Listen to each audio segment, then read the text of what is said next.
அம்மா வாழ்க.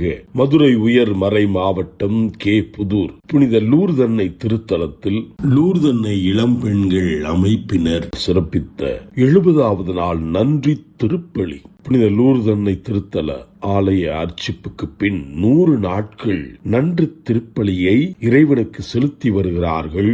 அதில் நேற்று 70வது நாள்.